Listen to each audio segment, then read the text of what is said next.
Welcome to the Imperfect Dads podcast. I'm Justin. And I'm Devin.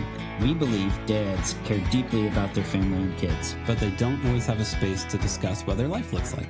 Our podcast is a space for dads to discuss the ups and downs of fatherhood. And how they feel like they're holding it all together. Or how they're not. Thank you for joining us for this episode.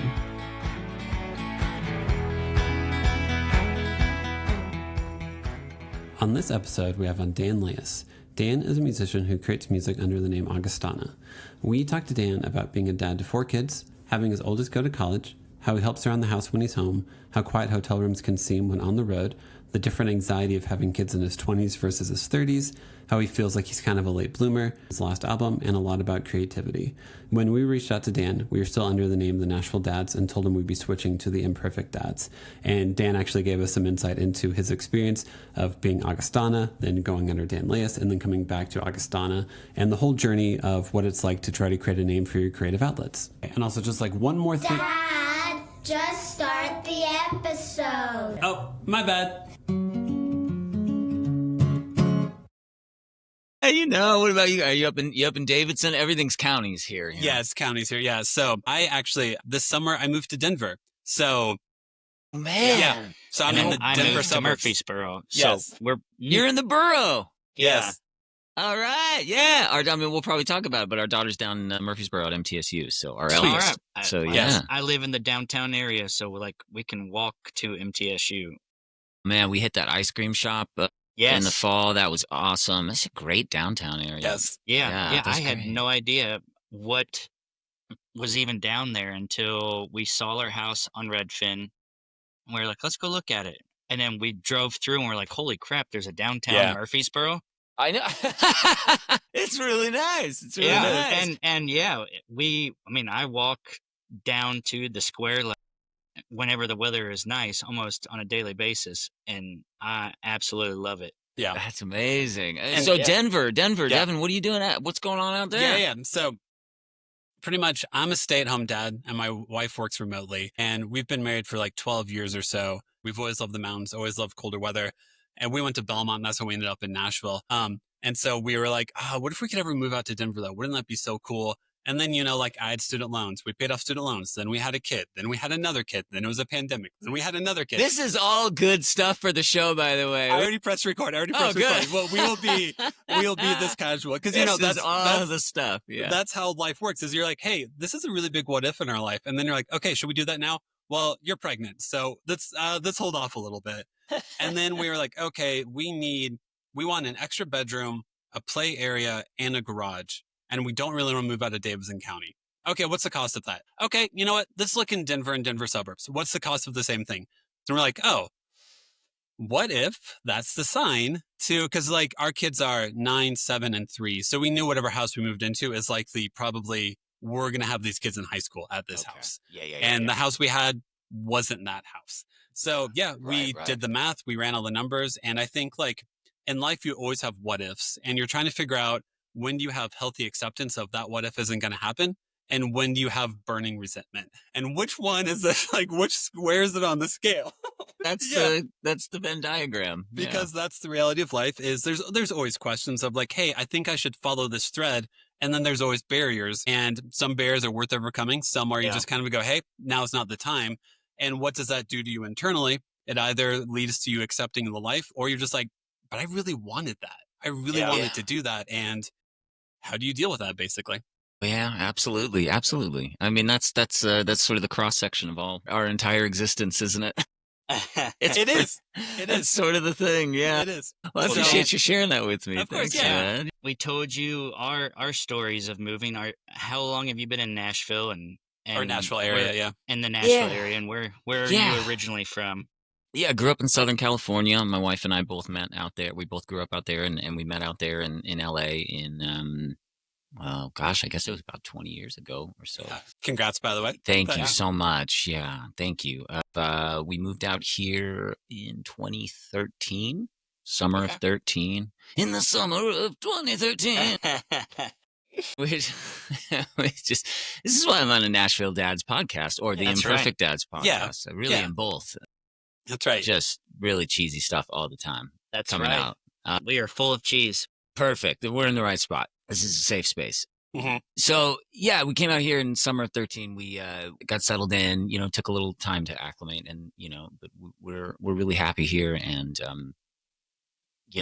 when I go back and we hit the West Coast on tour, it's surprisingly, well, what's the word? It feels like home in my body. It actually feels more distant than I ever would have thought. So I think we've actually really become a lot more connected to our surroundings here in Tennessee than I probably would have anticipated. Yeah. But I think California will always feel deeply, deeply entrenched in myself. Yeah, it is. I know that this is. I'm sure you've discussed this with many of your guests, but a lot, the transplant ratio to Middle Tennessee is astronomical. And really haven't looked back. We've really enjoyed our time here. We've really loved raising our kids here. Like you said, once they start to get to that kind of middle school, high school range, you start to you kind of dig in and you lock in and you go, I think this is it. Because their memories are not of California, and their upbringing is not of that. How many kids do you have? So we've got four. We've got 4 kids. We've got a freshman in college, freshman in high school, a middle schooler, and a first grader. Man, wow. We've been parenting for a long time. So long. So our eldest is 18 and a half, and I just turned 40 in the fall as well. So well, congratulations. A lot. Thank you. A lot behind us and a lot ahead, but we are. I don't know how to live a different adult life. My entire and my wife's entire adult life, we've just been parenting. And so I don't know a world where that's not the case. I don't know what I would do with a lot of our time, to be totally honest. I don't know what we would do. Do you have many friends? I have a couple of friends who are dual income, no kids. And sure. They tell me, then they'll be like, yeah, we went to Oktoberfest. I was like, oh, you mean like down in Germantown? No, in Germany. And I'm like, wait, okay, that's a whole different level. Okay, I thought you meant like, you got frustrated with smaller humans outside of, but no, you went to, no, don't show me the pictures. I'm just going to be mad. That's fine. Exactly. Yeah. We're excited. I mean, we're at that phase in our parenting arc where we can see the light of what will inevitably come. And we know that the nostalgia of parenting, the thick of the parenting years will kick in at some point. We can sort of sense it in some areas. I'm already missing like the little league days and things that, you're running around and you're doing all this stuff. And you're just, for me, in my experience, always kind of looking for some relief from that exhaustion. But then, when they do start to kind of move into their own independent space and show less interest in needing you around to facilitate so much, you do start to, at least I start to feel a little bit nostalgic about some of those simpler times. But at the same time, honestly, I'm really excited to be able to go on the road with my wife and take trips. And if I've got a slew of dates 10 years from now, I can, we'll be able to jump out there and go do some stuff. And that will be great. But in the meantime, we've got we've got plenty of work ahead of us. So I work one job and I'm in this music business. I'm either completely employed or completely unemployed. I am very, very home. And so I very much take the place of keeping the home and doing everything that I can in my aspect of that partnership and everything we're talking about and the kids and picking them up and all this stuff. I mean, doing every cooking, cleaning, all the homemaker things that really should be an earned income. Mm-hmm. Unfortunately, it's not, but it is a lot of work. Yeah, sure can. Yeah. But I take a lot of joy in it, as do you probably, Devin. Yep. And it is an extremely gratifying and exhausting job in a lot of ways. But I wouldn't have any other way. I definitely miss it when I'm gone. I find myself in a hotel going, man, I could really use just a couple minutes of Windexing right now. Like I could just get a little, there's some dust over there. I could just use a little pledge, maybe just like tune out, and just do some cleaning. Where's a vacuum? Yeah. So it's so ingrained in me to sort of work that space. But how, since you have 4 kids, when you're in a hotel room, does the quiet of the hotel room, does that confuse you? Or are you like, oh, thank God it's finally quiet? Because I feel like whenever my house is quiet, I'm like worried, So how do you deal with the silence of no kids? Because I would be equally anxious and grateful at the same time. That's a great question. Well, it depends how real I'm going to be. That's valid. That's valid. That's valid.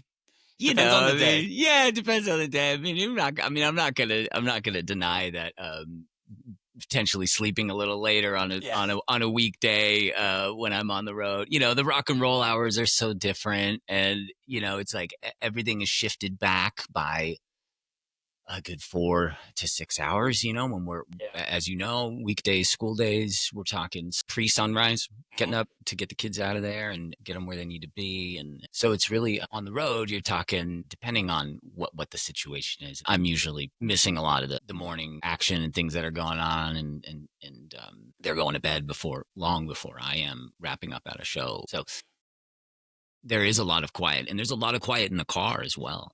Mm-hmm.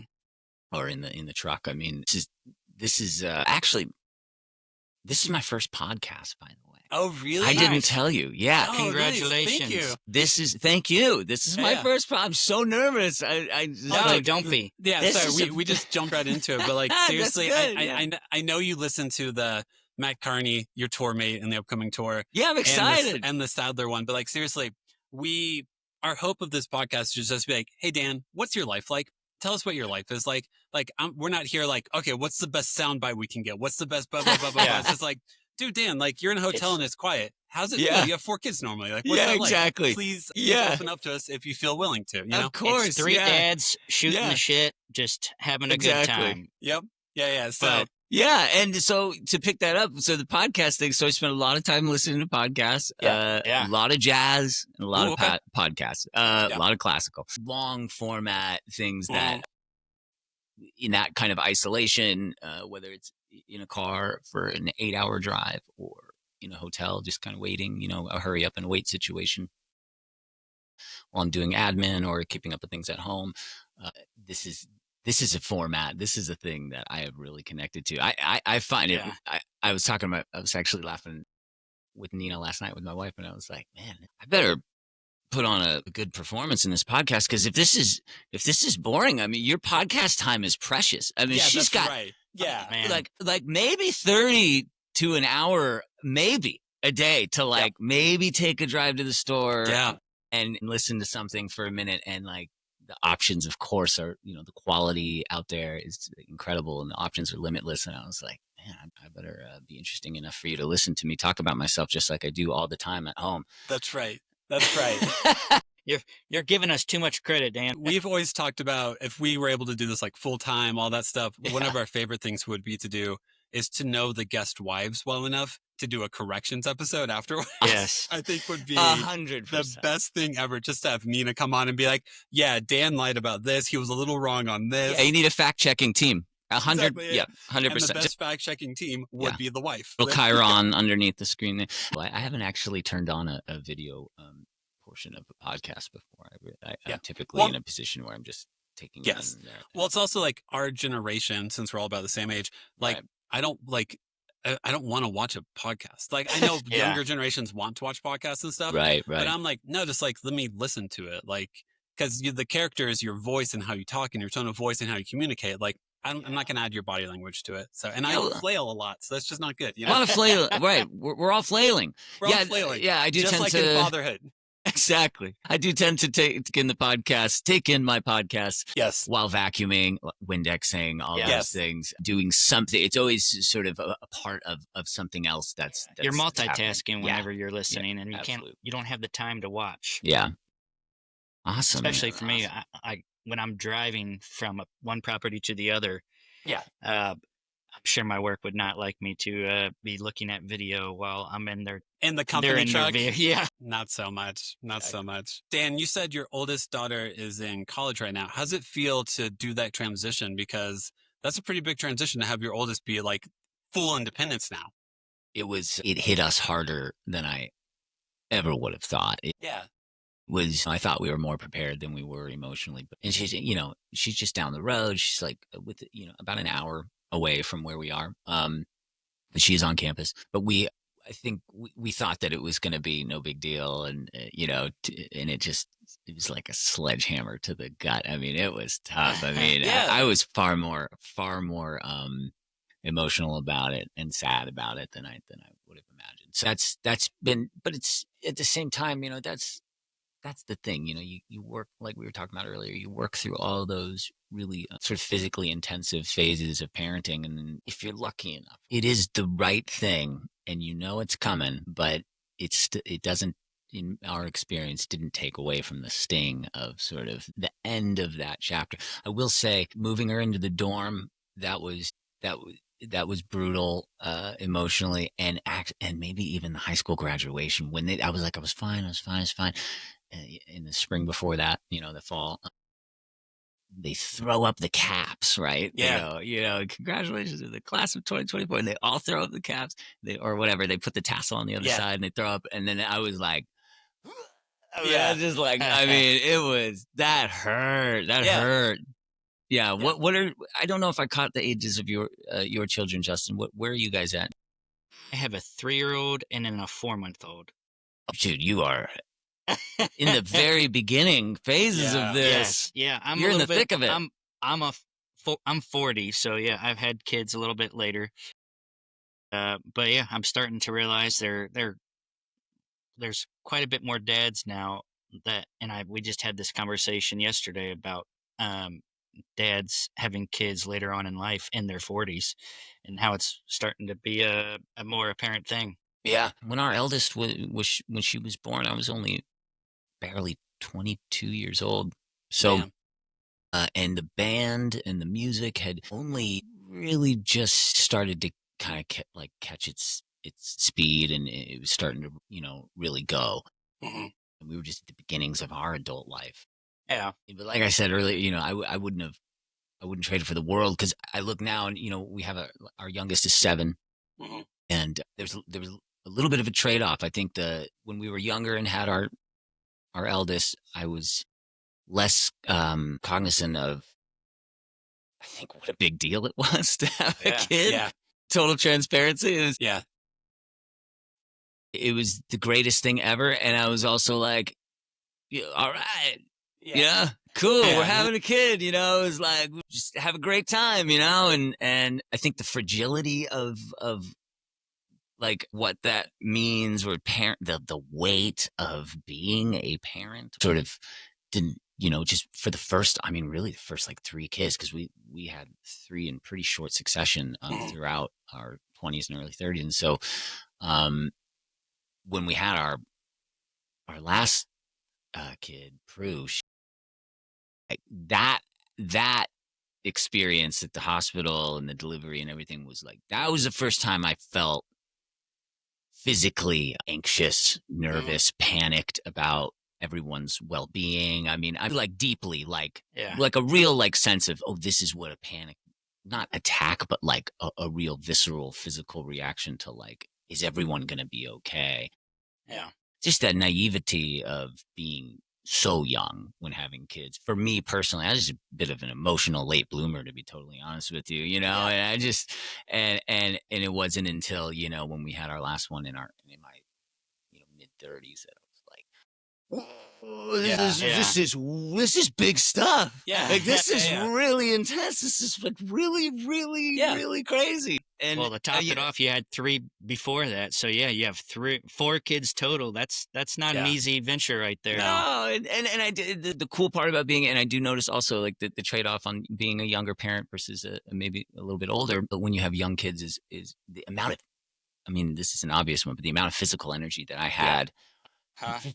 Party with them and play with them and just just like run around and not worry about that ache or pain and you're like getting winded or whatever. Like the lack of fear in just playing games and throwing them up in the air and stuff. Like our first kid would be like, just throw her up in the air, 3 feet, she's like a year old, and catch her, and like, it'll be fine.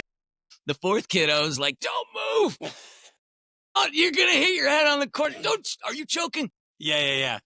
You're just breathing. It's fine. It's fine. That's like, that was the one of the biggest differences that I felt in sort of having children the first time around versus being older and having them at that point in your life has been massive, and that has kind of remained, honestly, since then through the rest of our career here. I think I probably would have had kids sooner if I would have met my wife sooner.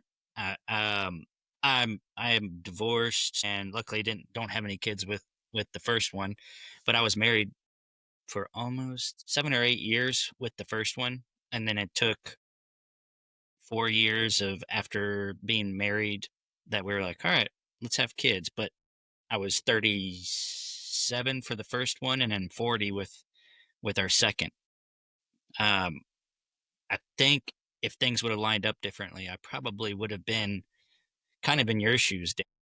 Like I wanted kids as soon as I graduated college. Yeah, yeah, But yeah. That's awesome. I'm just glad things worked out the way they did, and that Yeah. I did not have a kid with my first one because I just No, thank would you. not. Yeah. I have just to have that responsibility and not being able to see your kid on a regular basis. That'd be just horrible for me. But yeah, I imagine other people that do have the shared custody and what they have to go through, and it's got to be so hard. Yeah, my parents, our family, when I was growing up, we had a number of different, marriages and kids from various parents in our family. My parents were and are just exceptional at creating a cohesive experience for myself and my siblings. That's awesome.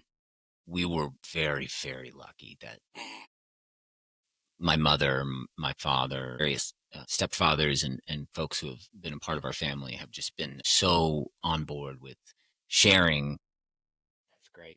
all of us in a really loving and immersive way that it kind of kept us it kept me very grounded. And there are going to be some families that, like yours, that when they have divorced parents or separated parents, their lives are wonderful. I do think if there's like, if someone's about to be married, about to have a kid or something like that, and they ask for advice, one thing I feel like I would always want to tell people is that marriage and family units take a lot more intentionality than you realize. Like, I Yeah. think I'm an intentional person. And then I have a kid and I'm like, oh, I need to be more intentional in like every single way. Like, oh, I think I'm a decent husband. Oh, I need to be much more thoughtful and much more intentional. And I'm like, no matter what my bar for I'm being intentional enough is, I'm always like, nah, man, you gotta raise that bar It's because never even close, right? you're never, yeah, exactly. You Yeah. just look up and you're like, oh, I feel like I connected with one of my daughters today. Yeah, they don't remember that you talked to it all today. Okay, cool. That's starting why at zero they- tomorrow. Here we go. That's why the Imperfect Dads Yeah. is Yeah, a perfect there you name go. for And our new podcast. it's always changing. I Yeah, mean, it that's is. something that I've just said over and over. Is just that the dance, as you said, the dance earlier, it is always changing. Because I mean, even as individuals, I mean, we are always evolving or devolving or changing in Yeah. some way, right? I mean, we're either getting better or we're getting worse, or we're changing in some way Mhm. every single day, physically, emotionally, spiritually, whatever Chemically. it is, Yep. chemically. And so that's just one person. Yeah. That's just one person in this whole family unit, right? Which has its own dynamics. And I mean, so the second I've ever found myself going, all right, I think did we're it. locked. I think we're good. We're coasted. Not even close. I mean, it's Yeah. just like it's like you constantly got to be able to shift and sort of sidestep, what you maybe what you think is the right direction for a certain dynamic in the family, or with your kids or with your spouse or your partner, and you just got to find a way to continue to age together and in every way, I do want to say one thing. You said you feel like you're a late emotional bloomer. Yeah. I personally feel like whenever you get to be 33 or 34, like that's whenever like your real like self starts to begin. There's like a Thomas Merton quote that's basically a lot of us spend our entire lives climbing up the ladder only to get to the top and realize we put our ladder against the wrong wall. And I feel like that, like, yeah, because around like 33, 34 is whenever I decided to become a stay-at-home parent. And I feel like since making that decision, I've become more who I feel like I need to actually be than I ever did for the, first 33, 34 years of my life. So I wouldn't consider you a late bloomer. I would say there's always this ridiculous journey. And you're like, what have I been doing this entire time? Have I been asleep? I've been asleep. I've clearly been asleep this entire time. And now I'm finally waking up. Oh yeah. Well, it goes back to what you were saying earlier about the sort of the burning resentment versus the, kind of your ambitions and sort of lost time. I mean, I feel it. I mean, every day I look back and go, gosh, I wish I could go back and relive that experience or go back and have gone about it in a different way because that moment has passed. Give or take a few things I really wouldn't trade. And I'm sure you both feel the same. You wouldn't trade anything that has led you to, hopefully, to the person that you are today. I mean, that is all part of it. Dan, I have at least one musical question for you that Sadler and I brought up. Do you love the band Travis? Because Sadler and I talked about Travis a little bit. Sorry, Justin, I'm not trying to isolate you from this No, conversation. you But might just have to tell me what this band listen, is. I will send you The Man Who, and there's a bunch of Travis albums that's just like perfect British pop music. Can you just do you do a lot of co-writes? Is that what your normal day-to-day life is now? Or what's your day-to-day life look like besides trying to write Travis sounding songs? First of all, yes, Travis. Yeah. Well, there's a couple. Yes. Sadler, great. What a guy. Awesome. Yes. Loved going over to his place and getting to know him a little bit better. Travis is, yeah, I mean, they're incredible. Yeah. And then, our day-to-day, my day-to-day life. That's a good question. Yeah.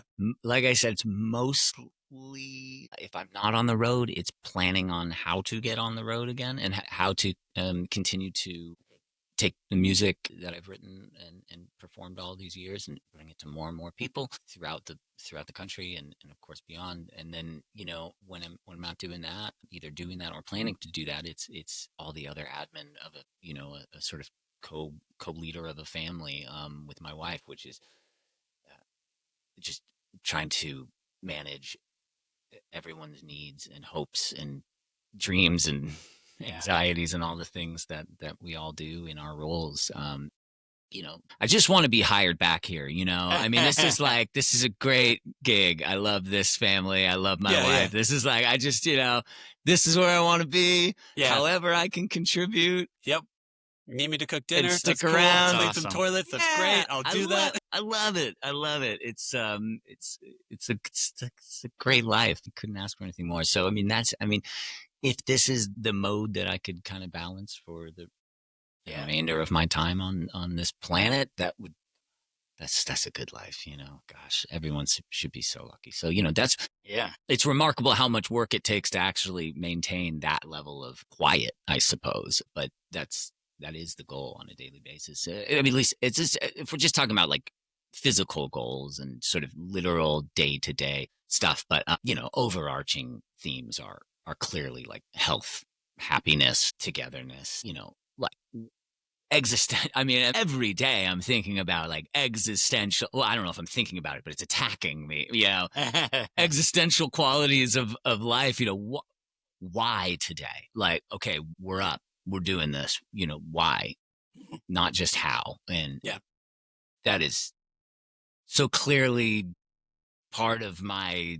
genetic makeup and sort of it's part of my ethos. It's clearly was going to do something with that in my life. I'm very lucky. I'm very fortunate that has taken the shape of writing and performing music and that has been an outlet for me, not only for my own well-being, but our family's well-being, and also I would hope that maybe even temporary well-being of those who are listening to it, because life's hard. There's a lot of darkness. Yeah, it's hard. Life is hard, man. It's like gotta get that little pop of joy when you can. If it's a 3.5 minute pop tune that's like talking about like it's gonna be all right, like we're gonna be okay, like okay, I'll take it, sure, I'll lean on that. Right? I mean, it matters, Yeah.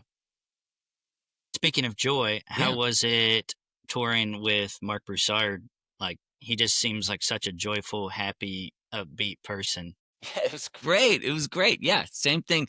Big voice, big personality, great guy. I loved jumping out there and doing those shows. It was fantastic. So yeah, that was a joy. I've been really fortunate to tour with, like countless artists from all kinds of different genres. It's always one of the things that I've been really intentional about is being open to and willing to go throughout all kinds of different musical genres and try to engage with fans with my music into their space, and to more or less success. It's been a really healthy way of going about it, instead of locking into a certain corner of a sound or genre or a scene, let's say, and be like, this is it, I'm staying in here. It's like, I want to get just it keep it out open. there. Yeah. Open. Yeah. So Mark was a great example going out. I mean, their music's very, very different in a lot of ways. Yeah. We went out with Owl City last year. Nice. Totally Cool. different. We've done One Direction, Counting Nice. Crows, Men, the Chicks. I mean, it's just Snow Patrol. It's like all kinds of different stuff over time. And Mark was just another great version of kind of, again, joyful music, uplifting stuff that kind of makes people's night a little better when you go see it. Yeah. You'd walk out of there and you just go, all right, that's a good night. Yeah, I think we had on Jonathan Wyndham, who he does solo stuff, but plays with like Colby Calais, plays guitar with her. And he was like, if you guys want, like, if you come to my show, I have the ability to transport you away from your in-laws, your parents, your kids for about 3 to 4 minutes at a time. And if I'm doing my job correctly, I'm going to transport you to a much happier place for a brief moment of time. Yeah. And that's why I'm here. That's why I exist. That's so funny. I've taken a little bit of a different approach on this last album. It's called Something Beautiful. And I kind of went right into it. Actually, I was joking around and called it mortgage music. It's because you have one. Yeah, very fortunate to have one for now. I mean, for now, that's the battle every day. That's right. Yep. But they're just kind of just like confident, just dealing with everyday stuff and just diving into all the dynamics of the frustrations of being in whatever stage of life that you're in, but particularly, I mean, not frustrations, but the hopes and the letdowns of being in this moment in your life with a family, and a lot of it about the pressure of the potential of letting down those who are counting on you. I mean, Something Beautiful, that song, and that the album as a whole was like very, very desperate. It was written at a time when it was very important that I caught a wave of some sort in my career and was able to like move forward out of a really stagnant time, or I was gonna have to figure out something else to do. Yeah.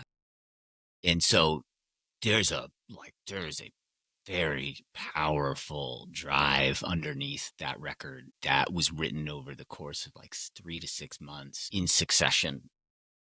Tracks 1 through 10, they're released on the album as they were written, and so there's this sort of narrative that at the beginning is furiously motivated to break away and I'm gonna do this, and like that day when you wake up and you're like, I'm gonna work out today. I'm doing it. Today's the I'm day. running 5 miles today. It's happening. Okay, right. And by Friday, you're like, no, I'm not. I'm not doing that. No, I'm not. Okay, so that's like track 2, 3, 4, right? Something like that.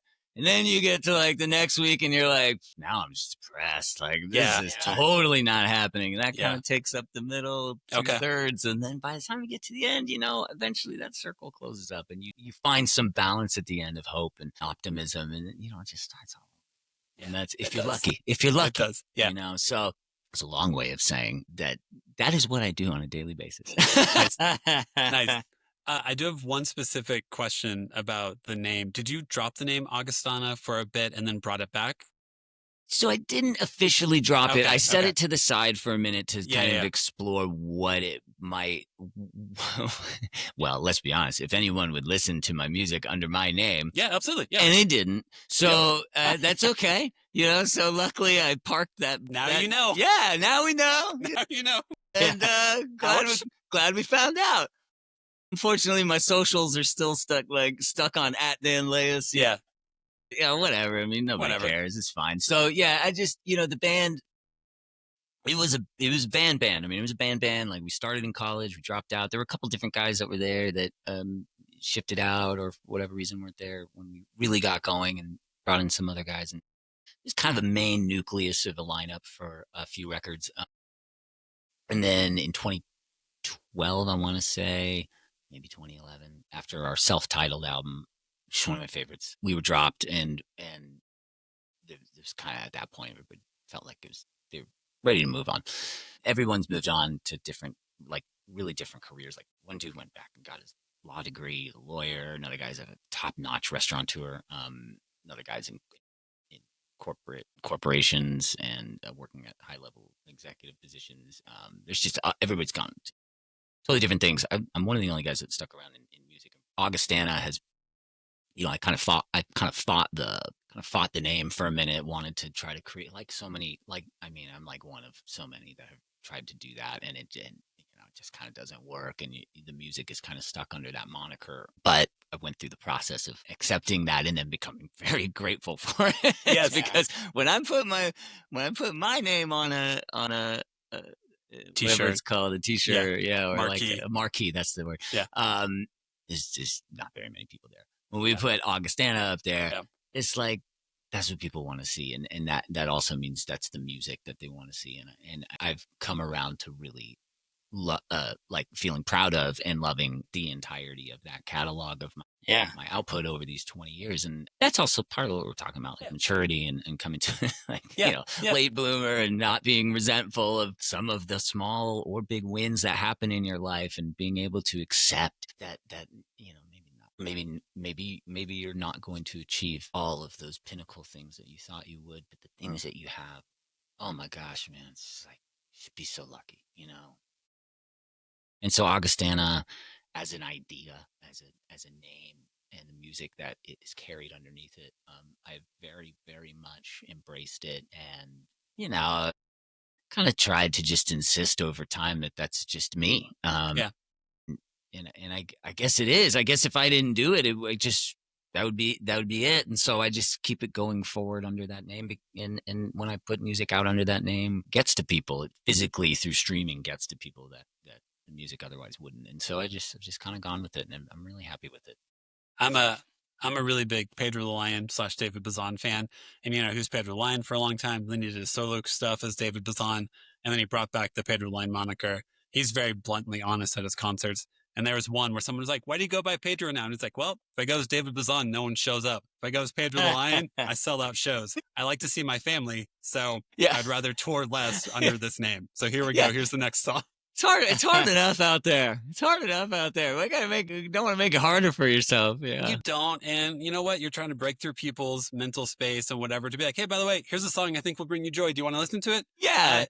Call me, as long as you listen to the song. Yeah. Sure. Augustana, Dan, whatever you want to call me, just listen to the song. That's the purpose anyways. You're right. That's the purpose. That is the whole motivation. Yeah, man. So how we end all of our episodes is we ask every guest 5 questions. Sometimes we change them up a little bit.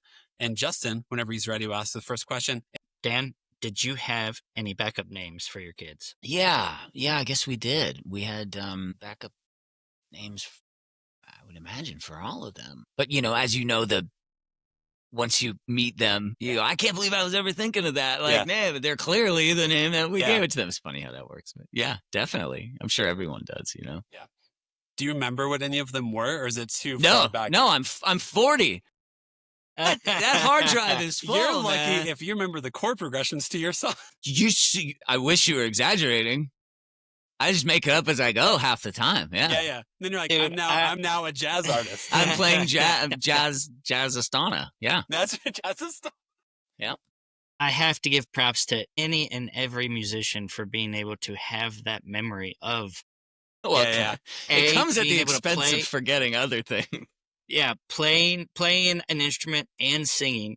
I can do neither, and I can remember like 5 words out of a song because I have zero memory. That's what the chorus is for, Justin. There you go. Well, yeah, exactly. Yeah, pop music, the chorus is the same 3-4 times over. Exactly. It's a shortcut, to getting the thing over with. Look, I mean, honestly, I'm really, really grateful I started when I did as a kid and into my teenage years, because I'm sure you've both tried things here in our later years. I'm going to learn this, or I'm going to try this. Yeah.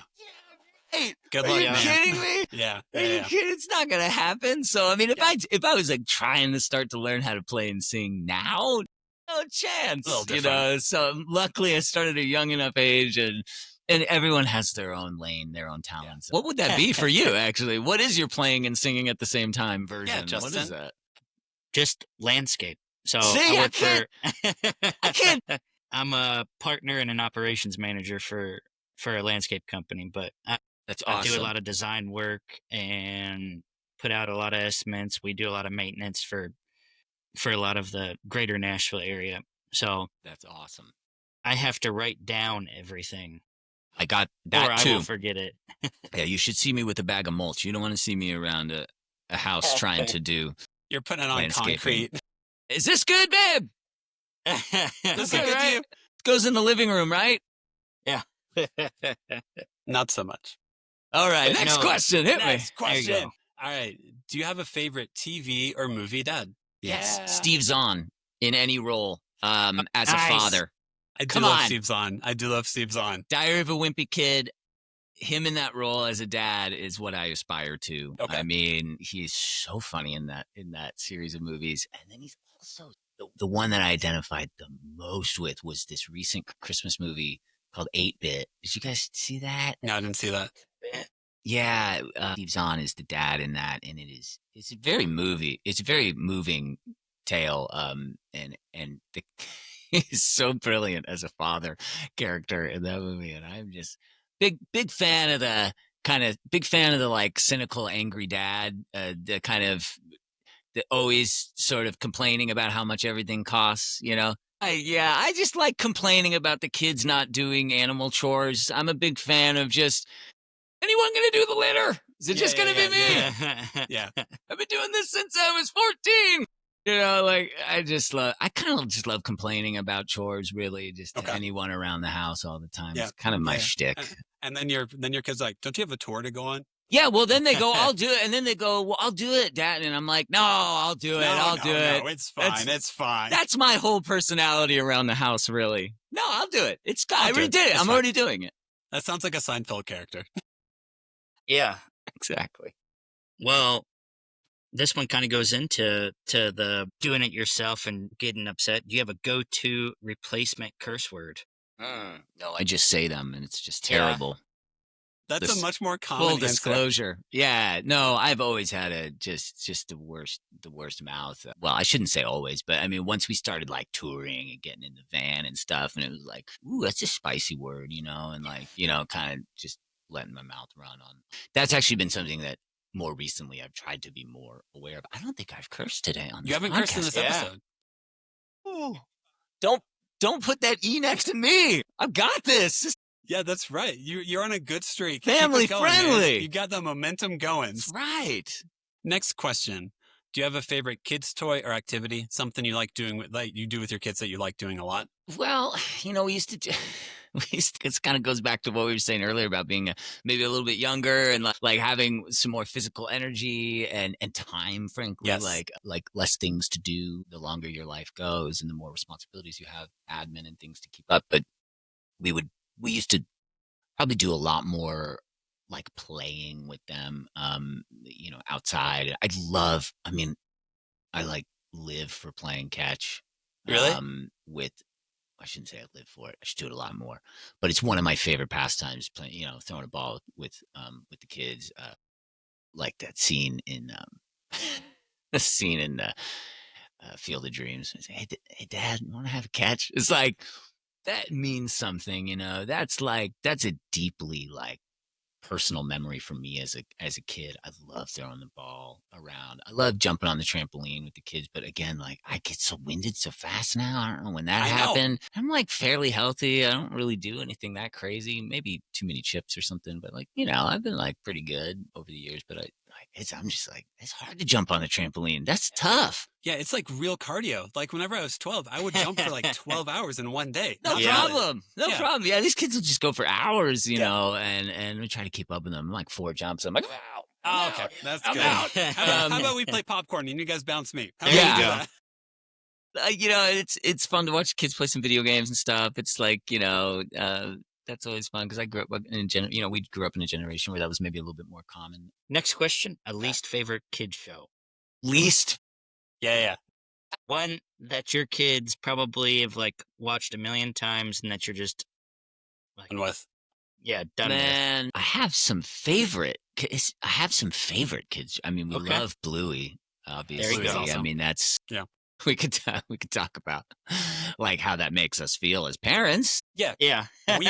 There's a We lot never out could, there usually. where Yeah, you yeah. feel like you walk away dejected and like wow, I am not even close to this great of a am I supposed to be Am I supposed to be Bandit? I can't be Bandit. I Right? can't be Bandit. No one can be Bandit. I mean, that's unrealistic. Come on. Nobody It's can. like, here's the thing. I'm going to go on, and we're going to go on a Just- Bluey run. We're going to go Bluey on a tangent. Bluey run for a second. Yes. Here's the thing. Those episodes, so I have to rationalize this because those episodes are only, right, they're only like, I mean, let alone the mini ones, the mini-sodes, but like the long episodes are like 7 minutes, right? 7, maybe 8. So if you're reading between the lines, I guess what I'm taking from the showrunner, from the writer, is if you can find 7 minutes to try to engage on that level, it's because even if like every episode was one day or maybe one day out of a week or something, that's like a really fun little bit of time that they're like having, parenting and being a family. I'm like, all right. So it makes you feel bad. You go out there, you're like, all right, I'm going to play. And then, of course, you get exhausted and it's like, it's like you can't keep up with the kids. No, you can't because it's unrealistic. But that is such an inspiring show. It is. It really has been. I have left many tears on the ground after a good Bluey. So yeah, it's at least favorite show. I don't know. I mean, Well, there's you like, can just do favorite. We'll go That's fine. favorite. Yeah. Yeah. Keep it at the good. favorite. Yeah. Some dads are like, they'll be like, "Oh, Coco Melon is the biggest piece of crap I've ever watched in my entire life." Or like, it's funny because that one either gets like, I don't have that many that I hate. TV seems to make them really happy, and other dads are like, "What do you want? Like, how long of a list can I make?" Yeah. How long of a list? Exactly. So That's so funny. yeah, Dan, that's pretty much what an episode is. The only other thing for you is just self-promotion. So like, I know you're about to go out on tour.